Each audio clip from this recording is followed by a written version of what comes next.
नमस्कार मित्रों, आज मैं आपको बताने जा रही हूँ कि हनुमान चालीसा की रचना कैसे हुई।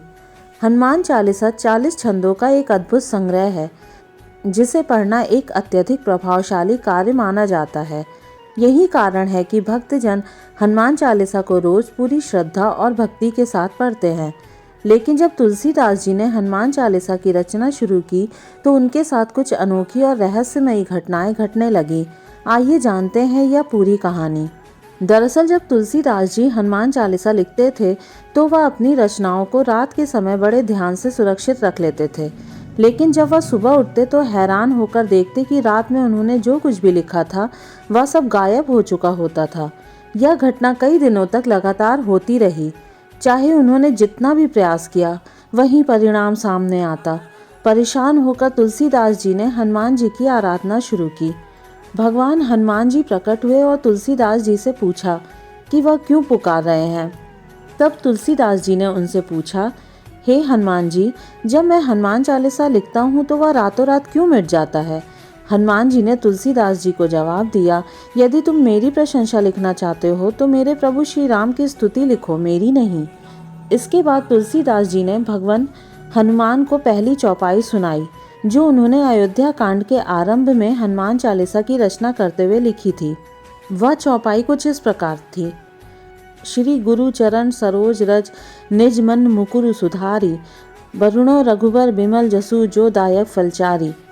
यह चौपाई सुनने के बाद हनुमान जी ने कहा, मैं रघुवर नहीं हूँ। यह सुनकर तुलसीदास जी ने उन्हें उत्तर दिया, आप और भगवान श्री राम एक ही दिव्य शक्ति से उत्पन्न हुए हैं, इसलिए आप भी रघुवर हैं।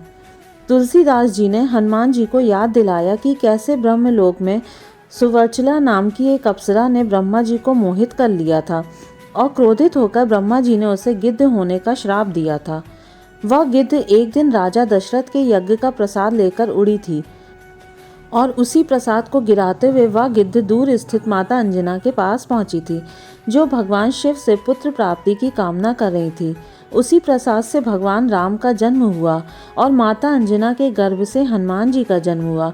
इस प्रकार श्री राम ने स्वयं हनुमान जी को अपना भाई कहा था और यही कारण है कि मैंने यह चौपाई लिखी है, तुम मम प्रिय सम भाई। तुलसीदास जी ने एक और उदाहरण दिया। जब हनुमान जी माता सीता की खोज में अशोक वाटिका गए थे तो माता सीता ने उन्हें अपना पुत्र मान लिया था।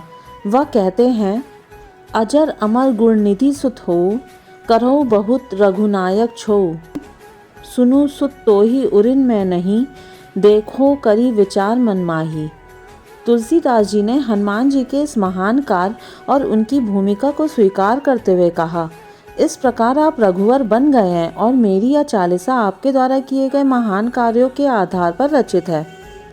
यह सुनकर हनुमान जी को आत्मज्ञान हुआ और उन्होंने तुलसीदास जी के तर्क को समझा। इसके बाद बिना किसी और बाधा के हनुमान चालीसा की रचना पूरी हुई। इस घटना ने न केवल हनुमान चालीसा की रचना की शुरुआत की, बल्कि यह भी प्रमाणित किया कि हनुमान जी के अद्वितीय कार्य और उनके भगवान राम के प्रति निष्ठा ने उन्हें इस महान रचना का हिस्सा बनाया। तो दोस्तों, अगर आपको ये कहानी पसंद आई हो तो इस वीडियो को लाइक कर दें और आगे ऐसी ही धार्मिक कहानियाँ सुनने के लिए हमारे चैनल को सब्सक्राइब करें।